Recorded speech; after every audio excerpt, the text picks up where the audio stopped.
Good news! Central Americano MBBS just 34 lakhs. Columbus Central University.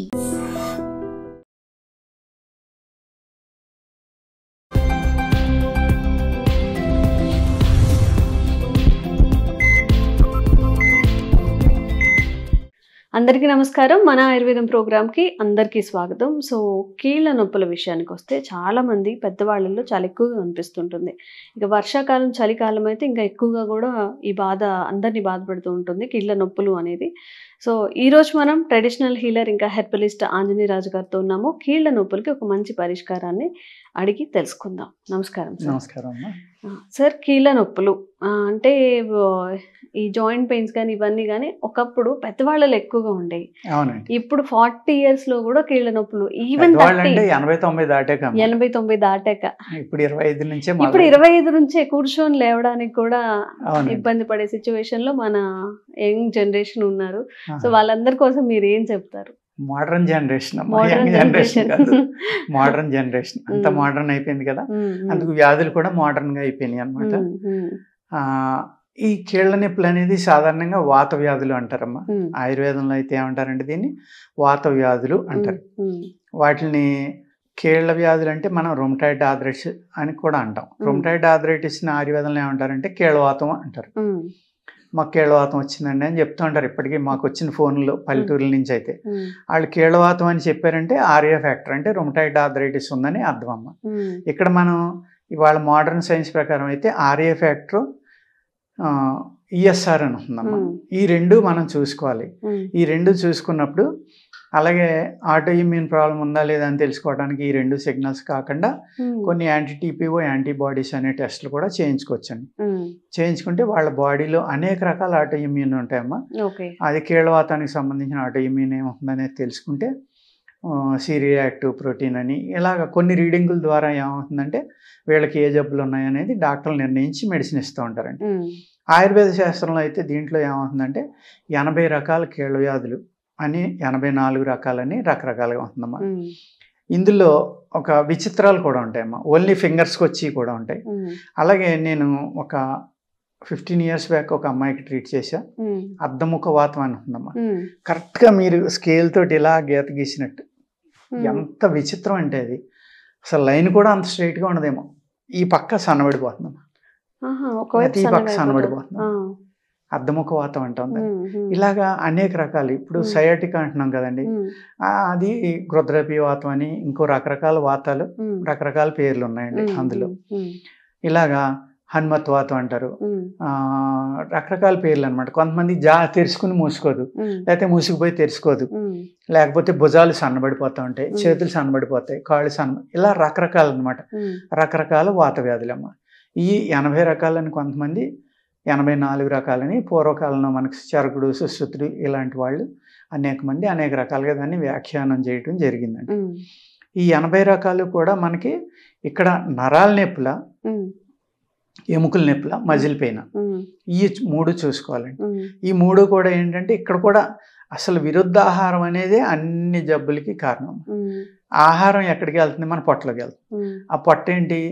మనకి బాడీకి అన్ని రకాలుగా ఆహారాన్ని అరిగించి ఏ అవయవాలకి ఏమేమి ఉండాలి వాటికి కావాల్సిన ఆహారం పంపడం, అవి మళ్ళీ ఆ ఫ్లూయిడ్స్ రిలీజ్ చేయడం, అవి మన బాడీ అంతా స్ప్రెడ్ అవ్వడం, ఇవన్నీ జరుగుతాయి. అంటే మేజర్ మెకానిజం ఎక్కడ జరుగుతుందమ్మా? పొట్టలో జరుగుతుంది. ఆ పొట్ట అనేది జాగ్రత్తగా చూసుకుని టైమ్లీ తింటా, దాంట్లో చెడు ప్రభావం అనేది లేకుండా, చెడిపోయిన ఆహారం తీసుకోకుండా, నిల్వ ఆహారం తీసుకోకుండా ఉంటే కనుక అనేక రోగాల నుంచి బయటకు పడటానికి అవకాశం ఉంటుందమ్మా. అదేవిధంగా ఇప్పుడు జనం ఏం చేస్తున్నారు? ఒక ఆనపకాయ రసం తాగితే మంచిదని ఎవరైనా చెప్పారు అనుకోండి, మొత్తం దేశం అంతా ఆనపకాయ రసం తాగేస్తున్నారు. అది తాగడం కూడా ఎలాగా? దాన్ని మెడిసిన్ లాగా యూజ్ చేయట్లేదు. దాన్ని మన శరీరం వెయిట్ ఎంత తాగితే మంచిదని కాకుండా అందరూ తలవారు గ్లాసు తీసుకోవడం, అందరూ తాగేయడం. ఈ రొమటాయిడ్ ఎవరైతే వాత వ్యాధులతో ఉన్నారో వాళ్ళకి చాలా ప్రమాదం అది. ఇంకా వాతం పెరిగిపోయి వాళ్ళకి భయంకరంగా పెరిగిపోతాయి ఈ నొప్పులు కానీ ఇబ్బందులు కానీ. అంచేత ఇలాగా లేకపోతే కీర మంచిది, అందరూ కీర తినేయడం చాలా కదా అని. ఈ విధంగా పెసరపప్పు మంచిది, మంచి ప్రోటీన్ అంట, అందులో చాలా బాగుంటుందంట, తినేయడం.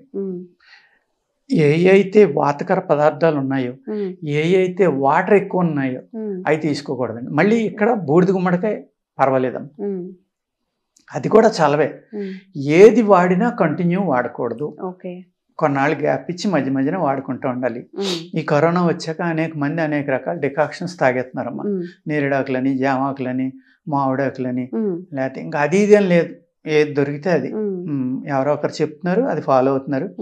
లేకపోతే సొంటి పిప్పల్లి తాగుతున్నాం అని, లేకపోతే పసుపు వేసుకుని తాగుతున్నాం అని. పసుపు అనేది ప్రపంచ ప్రఖ్యాతిగాంచిందమ్మా ఇప్పుడు నిజం చెప్పాలంటే. ములగాకు, పసుపు, ఈ రెండు, మొరింగా అనేవాడికి అన్ని ఇతర దేశాల్లో కూడా విపరీతమైన డిమాండ్ అమ్మ. దానికి హయ్యెస్ట్ మినరల్స్, కాల్షియం ఇవన్నీ ఉంటాయి, అది చాలా మంచిదని. అదేవిధంగా పసుపులో ఉన్న కుర్కుమిన్ అనేది ఇన్ఫ్లమేషన్ కానీ అనేక రకాల వ్యాధులను తగ్గిస్తుంది. బాడీలో ఉన్నాయి, ఒబిసిటీ తగ్గిస్తుంది, ఇన్ఫ్లమేషన్ తగ్గిస్తుంది, బ్యాక్టీరియాని చంపుతుంది, anti bacterial, anti fungal, at the same time immunity పెంచుతుంది. ఇలాగా ఈ ఆహారాలను మార్చుకుని మనం ఇటువంటి సీజనల్ ఫుడ్స్ జాగ్రత్తగా తీసుకుంటా, ఎవరో చెప్పారని మన శరీర తత్వాన్ని చూసుకోకుండా ఏది పడితే అది తినకుండా జాగ్రత్తగా తీసుకుంటే కనుక త్రికటుకాలు అనేది వాత వ్యాధుల మీద ఎక్కువే పనిచేస్తుందమ్మా. ఆ త్రికటుకాల్లోనే ఇంకా కొన్ని రకాలు కలిపి మన ఇది తేజ్పత్తా అంటాం మేము, బిర్యానీ ఆకు, దాన్ని ఆకుపత్రి అంటారమ్మా. అది ఆకలిని పెంచుతుంది, వాతాన్ని తగ్గిస్తుంది, రక్తశుద్ధి చేస్తుంది. ఇలాగా కొన్ని కొన్ని కాంబినేషన్స్ తోటి చేసి ఈ వాతాల మీద ఇస్తారమ్మా. అందులో గుగ్గిలం అనేది కూడా చాలా ఫేమస్ అన్నమాట. ఈ వాత వ్యాధుల మీద శిలాజిత్తు, గుగ్గిలం, ఆయుర్వేద శాస్త్రంలో ఆ కాంబినేషన్లో కూడా అనేక రకాల మందులు ఉన్నాయండి. పూర్వం రసశాస్త్రం ఉండగా అయితే ఏంటంటే, ఇప్పుడు కూడా ఉందిలేండి, లేదని కాదు నేను చెప్పేది, రసౌషధాలు వాడితే కిడ్నీలు పోతాయి, మెటల్స్ వాడితే అనేది మన ట్రెడిషన్లో ఏంటంటే, ఏదైతే భారతీయ జ్ఞానం అనేది ఉందో, విద్య కానీ విజ్ఞానం కానీ, దాన్ని పాడు చేయాలి అంటే ఏం చేయాలంటే, ఈ భస్మాలు తింటే ప్రమాదము, భస్మాలు తింటే మీరు కిడ్నీలు పోతాయి, లివర్ పోతుంది అనేది గుడ్డిగా చెప్పడం, గుడ్డిగా నమ్మటం అలవాటైపోయిందమ్మా. అదే భస్మాన్ని, బంగారాన్ని అమెరికాలో లాస్ట్ 15-20 years నుంచి నానో టెక్నాలజీ ద్వారా భస్మం చేసి బ్రెయిన్ క్యాన్సర్ మీద, అనేక రకాల క్యాన్సర్స్ మీద వాడడం, అది మంచి ఫలితాలను ఇవ్వడం జరుగుతుందండి. మనం చేయకూడదు, వాళ్ళు చేయొచ్చు. ఈ విధంగా మనం అంటే తెలివి తక్కువగా ఉన్నామా, భ్రమలో ఉన్నామా, లేకపోతే మన నాలెడ్జ్ని మనం కోల్పోయామా, మనకున్న ఏదైతే జ్ఞానం ఉందో దాన్ని కోల్పోయి ఎవరు ఏది చెప్తే అది నమ్మటం నేర్చుకున్నాం. కాబట్టి మనం మన యొక్క జ్ఞానాన్ని పూర్తిగా పాడు చేసుకోవడం వల్ల ఇన్ని రకాలైన ఇబ్బందులు వచ్చినాయండి. అంచేత ఏంటంటే, పూర్వం పాదరసం ఉందమ్మా. పాదరసం ఒక అద్భుతమైన ప్రక్రియ. రసం అంటే ఆ పాదరసం అనేది 30 times వాటర్ మీద ఎక్స్ట్రా వెయిట్ ఉంటుందమ్మా. ఓన్లీ లిక్విడ్ మెటల్, భూమి మీద ఉన్న లిక్విడ్ మెటల్ అమ్మా. అది ద్రవ పదార్థమైన లోహం. అది ఎంత చిన్న మైక్రాన్స్గా రూపుదిద్దుకోగలదంటే మీ తల వెంట్రుకలో కూడా వెళ్ళిపోతుందమ్మా.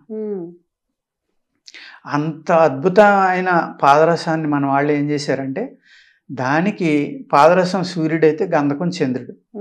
ఈ పాదరసంలో ఉన్న తీక్ష్ణతని తగ్గించాలి అంటే గంధకం కలిపేవారు. అలాగే ఈ పాదరసం లెడ్ తోటి కలిపి ఉంటుంది కాబట్టి అది తీసుకుంటే చనిపోతారు. కాబట్టి ఆ లెడ్ని కొన్ని మూలికల ద్వారా వేరు చేసి ఈ పాదరసాన్ని 99.9% శుద్ధి చేసి అప్పుడు దాన్ని భస్మంగా చేసి ఇప్పుడు నానో టెక్నాలజీ ద్వారా చేస్తే ఎంత చిన్న పార్టికల్స్ అవుతాయో అంతకంటే చిన్న పార్టికల్స్ని మన వాళ్ళు ఈ అయితే మూలికలు ఉన్నాయో వాటితోటి కలిపి నూరి దాన్ని పుట్టం వేసమ్మ అంత చిన్న పార్టికల్స్ చేయగలిగారు. మా గురువు గారు రాజమండ్రిలో ఉండేవారు అన్నమా, పొన్నాడు శ్రీరామూర్తి గారిని. పాదరసం అంటే నీళ్ళ మీద 30 రెట్లు ఎక్కువ బరువు అని చెప్తున్నా, ఐరన్ కన్నా చాలా ఎక్కువ రెట్లు బరువు. అయినా సరే ఆయన చేసిన భస్మం ఇలా చిటుకుడు నీళ్ళ మీద వేస్తే తేలిదమ్మా, ములిగేది కాదు. అంటే ఎంత చిన్న పార్టికల్స్ అయితే అది. అంటే మన కిడ్నీలో నెఫ్రాన్స్ అని ఉంటాయమ్మా. నాకు దాని మీద అంత నాలెడ్జ్ లేదు కానీ 10 లక్షల నెఫ్రాన్స్ ఉంటాయని చెప్తారు. అంటే ఒక ఇంత కిడ్నీలో అన్ని లక్షలు ఉన్నాయంటే ఎంత చిన్నవి ఉంటాయి చూడండి. వాటికి అడ్డం పడితే ఏమవుతుంది, ఈ మెటల్స్ లాంటి కిడ్నీలు పాడవుతాయి. వాళ్ళు చెప్పింది కూడా తప్పు కాదు, కానీ అంత అద్భుతమైన టెక్నాలజీ మన భారతదేశంలో ఆయుర్వేద వైద్యులు చేయగలిగేవారు. పాదరసాన్ని ఒక 16 నుంచి 18 రకాలుగా పూసలు కడతారమ్మా, సాలిఫైడ్ చేస్తారు. ఆ మోడర్న్ సైన్స్లో లెడ్ కలిపితే కానీ సాలిఫైడ్ అవ్వదు అనేది నేను గూగుల్లో చదివా. ఉన్న పాదరసాన్ని ఏమీ కలపకుండా శుద్ధి చేసి మరి ఉన్న లెడ్ని తీసేసి దాన్ని సాలిఫైడ్ చేస్తారమ్మా, దాన్ని భస్మం చేస్తారు, దాన్ని సింధూరం చేస్తారు, అనేక రకాల ప్రక్రియ. దాంతో పాదరసంలో ఉన్న అద్భుతమైన గుణం ఏంటంటే ఆయుర్వేద ప్రకారం మనం ఏ మూలికనైతే దాంట్లో నూరేమో ఆ మూలికా రసం భావనలు అంటారు. ఒకే మూలికని ఒక వారం రోజులు ఆ పాదరసంలో వేసి నూరదాని ఉంటాం. ఆ మూలికలో ఉన్న మెడిసినల్ ప్రాపర్టీస్ అన్నీ అది తీసేసుకుంటుంది. దాన్ని భస్మం చేస్తాం. చేసినప్పుడు ఆ మైన్యూట్ పార్టికల్స్ కింద అవుతుంది. ఈ మూలికల యొక్క శక్తిని అది తీసుకుని ఆ పార్టికల్స్ శరీరానికి అందిస్తాయి. అది కూడా అది చేరలేని ప్రదేశం అంటూ మీ శరీరంలో ఏది మిగలదు కాబట్టి దాన్ని ఒక క్యారియర్గా, ఒక అద్భుతమైన మెడిసిన్గా మన పూర్వీకులు వాడడం జరిగిందండి. వీళ్ళు అనేక రకాల మెటల్స్ని, అనేక రకాల స్టోన్స్ని, వజ్రభస్మ అంటారు, పగడ భస్మ అంటారు, అన్నిని ప్రవాళ భస్మ అంటారు, లోహ భస్మం అంటారు, అయస్కాంత భస్మం అంటారు. అసలు వీళ్ళు భస్మం చేయిందంటూ ఈ భూమి మీద ఏది లేదు. మెటల్స్, స్టోన్స్ కూడా చేసి వాటిని అనేక రకాల మూలికలతోటి కలిపి ఇవ్వడం వల్ల మన శరీరంలో ఏ ఏ భస్మాలు అయితే మనం అంటున్నామో అవన్నీ కూడా న్యాచురల్గానే మన శరీరంలో ఉంటాయమ్మా. యోగశాస్త్ర ప్రకారం అయితే సూక్ష్మ బ్రహ్మాండం అంటాం మన శరీరాన్ని. అంటే ఈ సృష్టిలో ఏదైతే ఉందో ఆ సృష్టిలో ఉన్న అన్నీ కూడా మన శరీరంలో ఉంటాయి అని అర్థం. అక్కడ మన బాడీలో లేని ఇక్కడ బయట ఉండవు, బయట లేని మన బాడీలో ఉండవు. అందుకే సూక్ష్మ బ్రహ్మాండం అన్నారు. దీనికి ఒక కథ కూడా చెప్పారమ్మా. కృష్ణుడు మట్టి తిన్నాడని యశోద చెవు పట్టుకుంటే నోరు ఆవలించి బ్రహ్మాండాన్ని చూపిస్తాడు. అంటే సృష్టి అంతా నాలోనే ఉంది అని. అదేవిధంగా ప్రతి మనిషిలోనే ఉంటున్నాను, అది చూపించడం చదవాలి. అలాగా అక్కడ దాని అర్థం ఏంటంటే, నేను అర్థం చేసుకున్నది ఏంటంటే, ఈ సృష్టి అంతా మనలోనే ఉంది కాబట్టి అన్ని మెటల్స్, అన్ని లోహాలు కానీ, అన్ని విషాలు కానీ, అన్ని వైరస్లు కానీ బాడీలోనే ఉంటాయమ్మా. కొత్తగా బయట నుంచి వచ్చే ఏమి ఉండవు. అవి రూపాంతరం చెంది రకరకాల జబ్బులుగా రావచ్చు తప్ప మన బాడీలో 1,80,000 వైరస్లు ఉంటాయని ఒక అమెరికన్ సైంటిస్ట్ చెప్పాడు. 1,80,000 2 లక్షలని కొంతమంది అంటారు, రకరకాలుగా చెప్తారమ్మా. అది మనం ఏంటంటే యూట్యూబ్లో చూసి మనం చెప్పి తప్ప అది నిజం అవుతుంది అనేది జస్ట్ మనం ఇక్కడ సంభాషించుకోవడానికి మట్టుకే. అందుచేత ఈ కీళ్ల నొప్పులకి గుగ్గిలం అనేది ఎక్కువ వాడమ్మా. గుగ్గిలంతో ఆయిల్స్ చేస్తారు. అందులో మహిషాక్షి గుగ్గిలం అనేది ఎక్కువ బాగా నొప్పులు తగ్గిస్తుందమ్మా. అదే మన మామూలుగా రత్నపురి గుగ్గిలం అని ఉంటుంది, అది ఏమో రక్తశుద్ధికి బాగా పనిచేస్తుంది. ఇలాగా అక్కడ ఉన్న పేషెంట్ని బట్టి, ఆయన శరీర తత్వాన్ని బట్టి ఇది వాడాలా అది వాడాలా అని అనేక రకాలుగా చేసుకున్నామా. ఎముకల నొప్పులకైతే ఆ గుగ్గిలం శుద్ధి చేసుకుని జాగ్రత్తగా ఆవు పాలు ఆవిరి మీద శుద్ధి చేస్తారు, ఉడకబెట్టి శుద్ధి చేస్తారు. చేసిన దాంట్లో బెల్లం కలిపి మాత్ర కట్టిస్తారు. లేకపోతే ఇప్పుడు మైసాక్షి గుగ్గిలం ఉందనుకోండి, అది ఆయిల్లో కలిపి మిక్సీ చేసుకుని బాగా నూరుకుంటే కొన్ని రోజుల పాటు ఈ గుగ్గిలంలో ఉన్న శక్తి అంతా తీసుకుంటుంది. ఆయిల్ రాసుకుంటే మీకు నొప్పులు చాలా చక్కగా తగ్గుతాయి. అదేవిధంగా ఇప్పుడు మెత్త రసంతో చేస్తారు.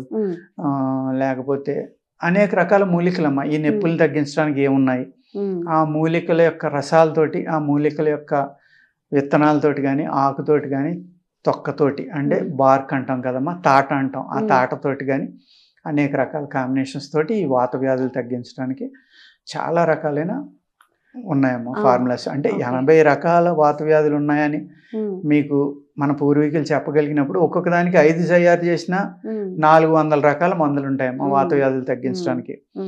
ఇందులోనే ఈ వాత వ్యాధుల్లోయే రొమటాయిడ్ ఆర్థరైటిస్, ఆస్టియోపోరోసిస్, ఇవన్నీ కూడా మళ్ళీ ఆటో ఇమ్యూన్లోకి వస్తాయి. అవి కూడా తగ్గించుకోవచ్చండి ఆయుర్వేదంలో. చక్కని మందులు ఉన్నాయి ఉపశమనం కోసం కానీ, తగ్గించుకోవడానికి కానీ. కానీ ఆహారం చాలా చక్కగా పాటించాలమ్మా. ఎవరైతే వాత వ్యాధులు ఉంటాయో వాళ్ళు పెసరపప్పు, ఆనపకాయ, దోసకాయ ఇలాంటివి తక్కువ తింటాం. అలాగే చింతపండు, కొత్తగా వచ్చిన చింతపండు, చింతకాయలు, గుమ్మడికాయ, వంకాయ, గోంగూర ఇలాంటివి తినకపోవటం, ఇలాగ కొన్ని జాగ్రత్తలు తీసుకుంటే న్యాచురల్ గానే కొంత ఉపశమనం వస్తుందండి. వాటికి సపోర్ట్ గా ఈ మెడిసిన్స్ కనుక తీసుకుంటే చక్కగా 90% పైన ఫలితాలు వచ్చి ఉపశమనం రావడానికి చక్కని అవకాశం ఉందండి. ఓకే, సో కీళ్ళ నొప్పులతో బాధపడే వాళ్ళు ఎవరైనా సరే సార్ చెప్పిన ఈ ప్రికాషన్స్ అనేవి పాటించండి. Food habits and lifestyle చేంజెస్తో కూడా మనం వాటన్నింటిని కూడా దూరం చేసుకోవచ్చు అని చెప్తున్నారు. మరి ఇంకొన్ని వీడియోస్ మీకు అవేర్నెస్ కల్పించేలాగా చేస్తూనే ఉంటాము. Thank you sir. నమస్కారం.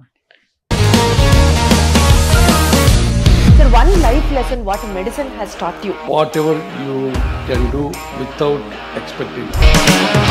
బట్ ఐ రియలీ బిలీవ్ మన పాజిటివ్ యాటిట్యూడ్ ఉంటేనే మనం ఏదైనా సాధించగలం. గట్ ని మనం కరెక్ట్ గా డీల్ చేసినట్లయితే అది మనకి పాజిటివ్ హార్మోన్స్ ని రిలీజ్ చేస్తుంది. షుగర్ వచ్చిన వాళ్ళ పరిస్థితి ఏంటి? పొట్ట దగ్గర పెరిగితే దాన్ని ఆండ్రాయిడ్ అంటారు, ఆండ్రాయిడ్ ఫోన్ కాదు. అసలు థాట్స్ ఎందుకు వస్తాయి? బ్రెయిన్ డెడ్ అంటే దానికి ప్రపంచం అంతా కూడా కొన్ని నిర్దిష్టమైనటువంటి లక్షణాలు.